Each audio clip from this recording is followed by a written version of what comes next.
É com muita satisfação que a Unimed Vale dos Sinos faz a entrega deste presente especial a você. É o novo Hospital Unimed, referência em tecnologia, inovação e humanização. Uma estrutura toda conectada, com corpo clínico de alta qualidade, trazendo excelência ao atendimento hospitalar. Unimed Vale dos Sinos. Cuidar de você. Esse é o plano.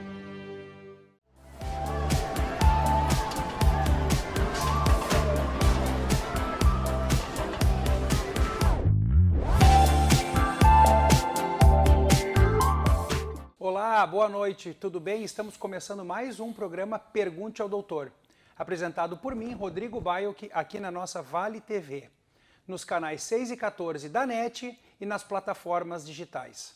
Hoje à noite eu trago novamente o meu amigo, o meu colega, já foi meu médico, que eu consultei com ele, médico do meu pai, colega de cirurgias, agora tá melhor assim, né? E além de todas essas elegâncias que eu estou falando dele, ele é neurocirurgião, com uma especialização em atuação na área da dor, é criador do serviço de residência médica de neurocirurgia aqui na região, trabalhou por muitos anos em Porto Alegre, no Conceição, foi Conceição, né? Isso, e aqui também em São Leopoldo, no Centenário. E tem especialização internacional na dor nos Estados Unidos, na Alemanha, onde mais? Especialização Fellow na área de neurocirurgia. Ah, neurocirurgia, desculpa. Mas tem a certificação da dor, tu também tem, não tem? Tem. Internacional. A AMB. A AMB, tá bom. Tem uma internacional que é Viu? Do ultrassom. Eu sabia que tinha uma relação de alguma coisa. Então hoje nós não vamos falar na dor como no programa passado. Hoje estamos aqui fazendo essa gravação de programa porque nos solicitaram que continuasse o assunto, porque é muito interessante e é muito amplo a fusão da neurocirurgia, que engloba um pouco da neurologia e mais a dor. Então, boa noite, Leandro. Boa noite, obrigado novamente, Rodrigo. Prazer estar aqui de novo. E uma satisfação e parabéns pela iniciativa. Eu acho que o pessoal deve adorar o programa. Eu espero que amplie, que as pessoas divulguem, que a intenção desse programa é o que tu está vendo aqui na gravação conosco, é levar informação, nada exatamente. Mais. É direta, é singela, é genuína, é levar informação para as pessoas. Sem dúvida. Eu trago o Leandro hoje aqui, relacionado, porque falamos muito no programa passado sobre dor. Hoje nós vamos falar realmente a formação inicial dele, que é a neurocirurgia. Leandro, por favor, explica como funciona a tua formação de neurocirurgião, diferenciando da neurologia, que as pessoas confundem muito isso. Exatamente. Muito bem. Eu sou suspeito para falar da área, né? Acho que já na faculdade, no primeiro semestre, eu já decidi o que ia fazer, porque eu fiquei encantado com a anatomia do cérebro, né? Da medula, dos nervos, e que a gente já conseguia fazer precocemente no curso associação entre sintomas, diagnósticos, né? Bem antes de saber muita coisa, né? Da área médica, que é um curso longo de 6 anos. Então, a neurocirurgia, ela lida com patologias do crânio e da coluna que exigem uma intervenção cirúrgica e também tratamento clínico. Na formação do neurocirurgião, pelo menos na minha formação, o primeiro ano dos 5 anos de especialidade foi na neurologia. Eu tive a satisfação, a oportunidade de cumprir meu primeiro ano de residente de R1 na Santa Casa, no serviço de neurologia da Santa Casa. Então eu cuidava dos pacientes nas enfermarias junto com os residentes da neurologia. Foi um período de bastante estudo, né? Eu até brinco, né? A última vez que eu estudei bastante na teoria foi no R1, né? Porque a partir dali é prática, é cirurgia, né? Então, na Santa Casa tinha ambulatório de especialidades de doenças neurológicas, né? Epilepsia, cefaleia, esclerose múltipla, doenças vasculares, né? AVC e tal. Então, porque antes de mais nada, um neurocirurgião tem que ser um bom ou próximo de um bom neurologista, né? Até para indicar a cirurgia quando de fato não tem possibilidade, não tem alternativa para oferecer. E na Santa Casa eu tive um grande crescimento e daí, a partir dali, voltei para o hospital de origem, que era o Cristo Redentor, onde fiquei mais 4 anos com um volume cirúrgico grande, praticando e tal. Então, o neurocirurgião ele deve ter no seu currículo de formação neurologia. Alguns serviços de residência têm mais enfoque, mais tempo dedicado à neurologia no primeiro ano, outros têm menos, né? Mas eu vejo um diferencial na minha formação, a grande oportunidade que eu tive de aprender e de desenvolver o conhecimento em neurologia antes da neurocirurgia. Me tornou um neurocirurgião, acho que mais completo e melhor. E a diferença, né? Senso comum se confunde muito, mas há doenças que o neurologista ele é muito mais capaz de tratar, ou sabe mais a fundo tratar, como alguns casos de epilepsia, de doenças heredodegenerativas, de polineuropatias, mais habilitado que o neurocirurgião. E o contrário é verdadeiro. O neurologista, né? Ele é mais clínico. Ele é mais clínico. Atuação direta, médico, pessoa e exames, para chegar no diagnóstico e segmento com tratamento. A neurocirurgia, já fala o nome, né? Cirurgia do sistema neurológico. Envolve intervenção, né? Um procedimento cirúrgico para tratar. Claro, o neurologista ele sabe reconhecer quando uma doença é neurocirúrgica, encaminha para o neurocirurgião, e da mesma forma o neurocirurgião deve saber reconhecer que aquela doença é neurológica, iniciar uma investigação diagnóstico, e se não se sentir seguro, né, adequado tratamento, vai encaminhar para o neurologista, mas é de senso comum não diferenciarem. Mas assim como o cirurgião cardíaco e o cardiologista, existe o neurocirurgião e o neurologista. Então acho que é uma diferença que tem que ser... Que anda junto, né? Exatamente. É como o infarto agudo do miocárdio, que quem faz o diagnóstico inicial é o cardiologista no plantão. Geralmente é o clínico, né? Depois ele pede... Chama o cardio. E isso vai dar seguimento se vai colocar uma stent ou não, uma endoprótese. E a neurocirurgia se casa muito com a neurologia, que também vem do clínico, os acidentes vasculares cerebrais isquêmicos, que esses é a intervenção, talvez ou não, e o hemorrágico, sim, que daí, na maioria das vezes, o neurocirurgião tem que abordar, senão a pessoa vai a óbito. Muitas vezes trabalham juntos e se confundem. Por exemplo, o acidente vascular cerebral, seja o isquêmico ou hemorrágico, como geralmente os hospitais, como a Unimed, né, tem plantão presencial ou sobreaviso de neurocirurgião. Então, o neurocirurgião é chamado em situações para ajudar o colega, e aí a gente atende, inclusive, emergências, urgências neurológicas. E o AVC é uma delas, porque a gente está de prontidão. Pede ajuda no neurologista em algumas situações.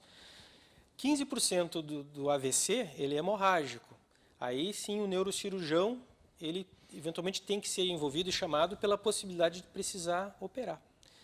E mesmo no paciente com AVC isquêmico, em casos graves, em que tem uma falta de circulação grande no cérebro e o cérebro ele começa a inchar nos dias seguintes, o neurocirurgião é chamado para colaborar porque tem que se fazer aquela cirurgia chamada cranectomia descompressiva, em que a gente abre literalmente uma janela no crânio para permitir que o cérebro tenha espaço para inchar para fora, passar aquela fase aguda do edema, né, para que o paciente supere aquela fase, comece a reabilitação, e aí o neurocirurgião reconstrói o crânio, né, recoloca o osso para recuperar a integridade e a proteção.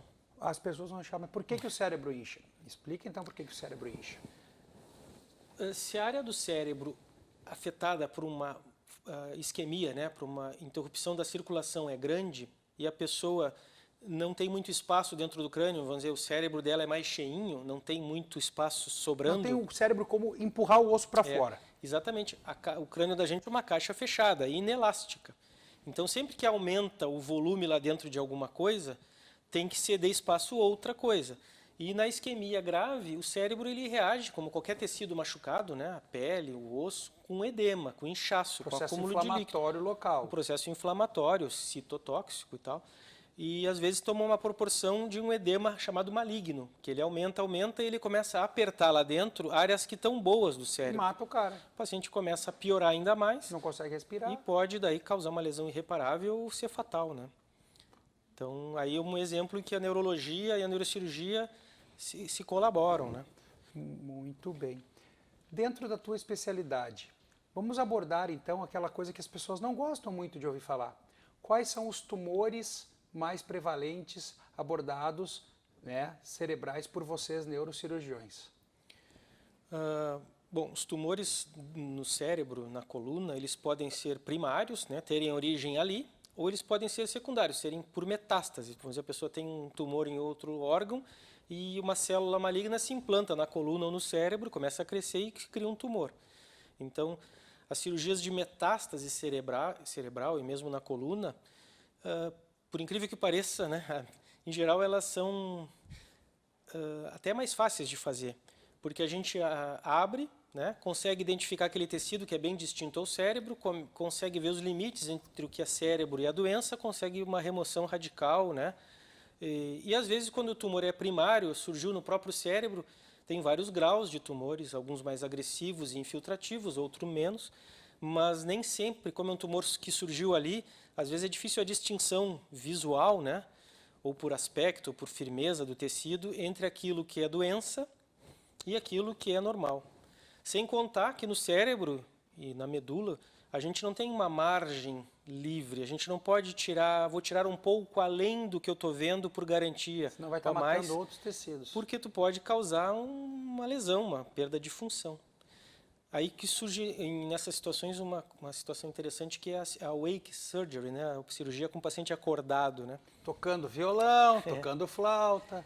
Se envolve uma área de cognição, né, envolvida na linguagem, interpretar o som, ou se expressar, ou falar, a gente não pode, por mais que tenha recursos de monitorização intraoperatória, se o paciente está anestesiado, a gente não consegue examinar.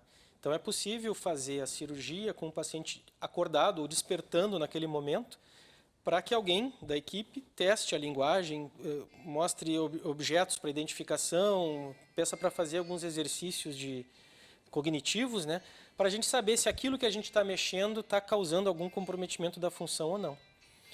A função motora, a gente não precisa da colaboração do paciente. Por exemplo, se eu tenho uma cirurgia na medula... Tem estímulo, né, elétrico.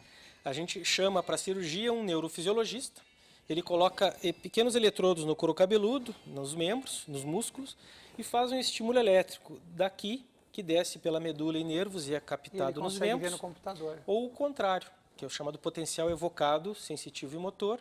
E se a gente está operando lá a medula, o cérebro, e está comprometendo a condução elétrica, afetando movimentos, o colega nos fala, Leandro, o que está fazendo aí? Alterou o sinal, né? Pergunta para o anestesista como é que está a pressão, se não baixou demais. Então, nos dá uma certa segurança a mais de evitar, de prevenir lesão na ressecção de tumores, de lesões que estão junto, né, enraizadas em áreas funcionais, nobres, né, que estão intactas, mas estão envolvidas, né, aderidas. Então, é monitorização intraoperatória. Mas falando de cirurgias, então, como a gente falou, a neurocirurgia envolve muitos tumores malignos, certo? Uhum. E que existe, sim, uma secção com margem, tecnicamente, de segurança, muitas vezes, e outras não, e que comprometem vários sistemas do corpo. Porque ou vocês abordam o tumor, ou o tumor aborda a vida do paciente. Tá correto essa correlação? Sim. Vamos segurar a tua resposta? Claro. Após o intervalo do nosso patrocinador Master, a gente já volta. É com muita satisfação que a Unimed Vale dos Sinos faz a entrega deste presente especial a você. É o novo Hospital Unimed, referência em tecnologia, inovação e humanização. Uma estrutura toda conectada, com corpo clínico de alta qualidade, trazendo excelência ao atendimento hospitalar. Unimed Vale dos Sinos. Cuidar de você. Esse é o plano.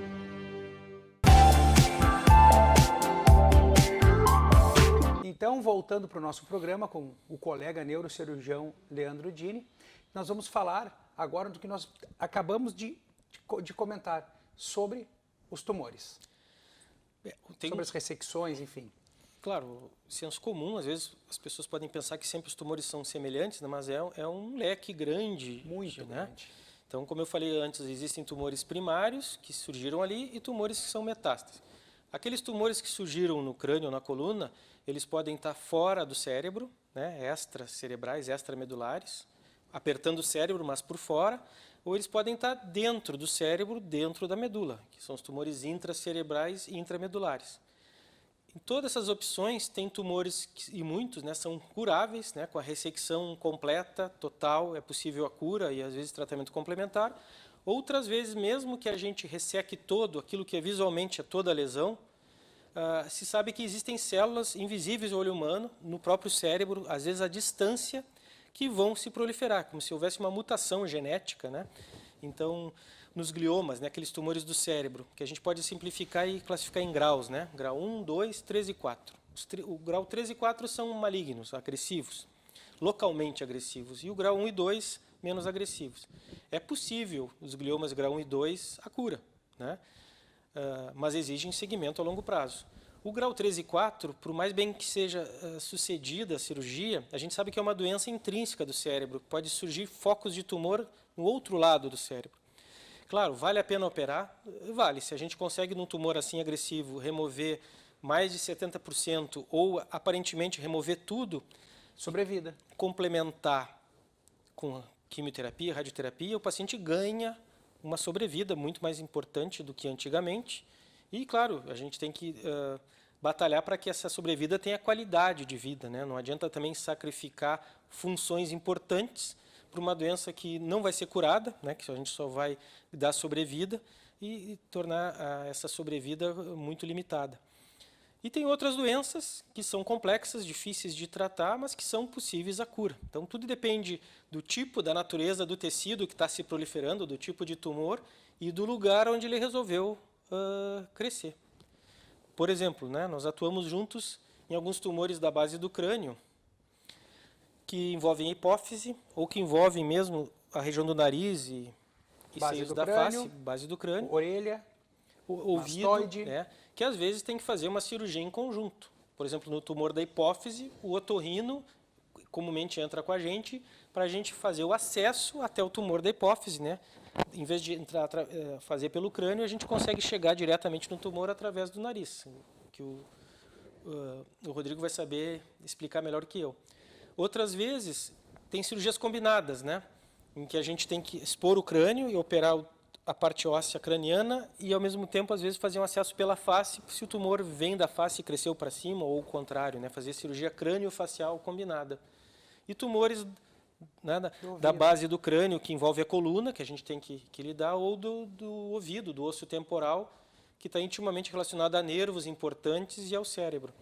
Então, a neurocirurgia, ela transcende assim, o próprio cérebro, né? Eu fico brincando com os colegas cirurgiões, né? Eu acho a especialidade... Uma piada, não se ofenda. É a especialidade cirúrgica mais completa. Porque se o cara gosta de operar o crânio, ok, o crânio. Se quer fazer uma cirurgia envolvendo a face ou o nariz, pode fazer em parceria com o otorrino. Se a gente precisa operar a coluna cervical, né, a gente tem que fazer o acesso que o cirurgião de cabeça e pescoço às vezes faz. E mesmo na coluna, o neurocirurgião, o cirurgião de coluna, o traumatologista opera a coluna por via direta, por trás, mas eventualmente a gente tem que ter formação para operar a via anterior, né, abrir o tórax, abrir o abdômen, para acessar a coluna na sua parte anterior. Então, realmente, por isso que a especialidade é longa e exige bastante tempo de formação e a gente tem que estar talhado, assim, ter o perfil e gostar do que faz, né? Para encarar cirurgias aí que às vezes são bem demoradas. Cada um defende a sua, né? Eu sempre defendo a minha. Quem não respira está morto. É verdade. Pior, né? Se o cara não respirar, está morto. Então tem essa. O cirurgião plástico, uma vez brincando com isso, ele falou assim: não adianta estar vivo se o cara não tem autoestima. Ele está morto por dentro. E assim todo mundo assim puxa. E assim vai. Mas eu te dou razão. O neurônio precisa de duas coisas para estar vivo: o oxigênio e energia, glicose, né? A glicose. Que o sangue carrega, mas claro, a entrada do oxigênio, sem dúvida, é pelo nariz, né? Quem manda, tem a piada, quem manda no nosso corpo, né? Daí brigam os órgãos, a boca. Daí não, se eu fechar não sei o quê, daí o coração, o pulmão e tal. Daí por último o cara lá embaixo. Se eu fechar aqui, para tudo. Ninguém nasce, né? Ninguém, se eu fechar aqui, morre todo mundo, para todos os sistemas. Mas eu sou testemunha também. Pacientes com apneia, né, do sono, né, que às vezes é obstrutiva, que vocês tratam, eu vejo a consequência daquela falta de oxigênio noturna, né, o cérebro que não descansa, né? A hipóxia. É o paciente no dia seguinte que vem queixar de estar esquecido, de estar cansado, de ter dor crônica, né? E às vezes se a gente não pensa nisso, o paciente está tendo uma apneia, né? Por algumas vezes um problema nasal obstrutivo e nem sabe e está tendo oxigenação do cérebro prejudicada no período de descanso, né? A apneia é uma coisa bem complexa de tratar. É peso, é frouxidão muscular, neuromuscular, é tamanho de língua, alteração de palato, de arcada dentária, de nariz, de de hipotonia de musculação respiratória. Cara, de musculatura respiratória. E às vezes é subestimado, né? Até o diagnóstico, ninguém sobrepeso, pensa. Né? diabetes, sequela de AVC, cara, é complexo. A apneia é uma coisa bem complexa. Bem complexa para tratar, acima da apneia. Leandro, hoje nós estamos mais divertidos no papo para a gente não ficar falando só de tumores e que as pessoas podem... Fala em neurocirurgião, geralmente a pessoa tem que ir no neurocirurgião, vou morrer, estou morrendo. É que nem tu tem que ir no psiquiatra, eu não sou louco. As pessoas têm uma interpretação muito errônea das coisas, que as especialidades da área da medicina são especialidades para tratar doenças específicas. Por quê? Não dá para uma pessoa querer fazer tudo sozinho. Sem dúvida, se escuta, né? A neurocirurgia deixa, as doenças da neurocirurgia deixam pacientes sequelados ou não resistem. Isso é uma amostra, né? É uma amostra que chama a atenção das pessoas, mas existe um universo muito maior de pacientes vítimas de traumatismo craniano, de doenças oncológicas, de doenças vasculares, que ficam bem. Se a gente não tivesse bons resultados, a gente não ia ter o ânimo de seguir trabalhando na especialidade. Então, a gente consegue ajudar muito mais gente do que a cultura comum acredita, né? Então, esses recolhidos, a gente falou só de tumor. Eu já tive um programa aqui com o nosso representante, coordenador da SAMU, do serviço SAMU, aqui de Novo Hamburgo, falando. A neurocirurgia tem um papel tão importante, eu tive a experiência no Hospital Municipal por 4 anos.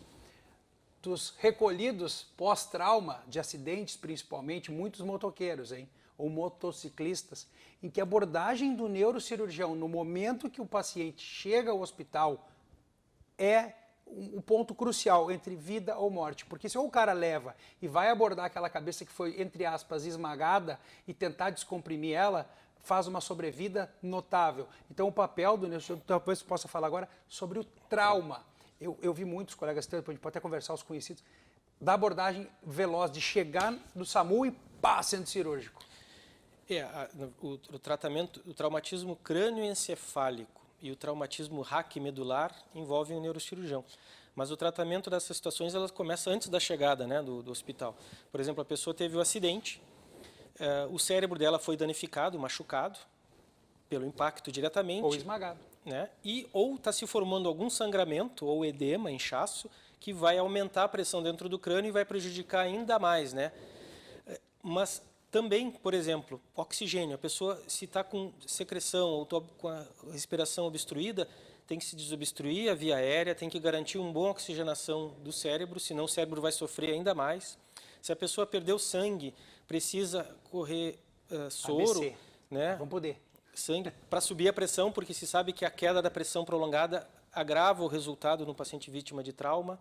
Um paciente tem que ter a mobilização cuidadosa da coluna cervical, porque se tem uma lesão do osso e a medula está ainda intacta, um movimento brusco pode deslocar o osso e machucar a medula. Então, a imobilização cervical, garantir o bom oxigênio, combater a queda da pressão até chegar na emergência. Isso é o pré-hospitalar. Esse é o serviço prestado pela SAMU. Quem viu o programa anterior, que a gente falou do ABCD, que são as primeiras abordagens, A de airway, de via aérea, né? B de breathing, de respiração, C de circulação, o D das extremidades, da circulação das extremidades e posicionamento, e assim vai.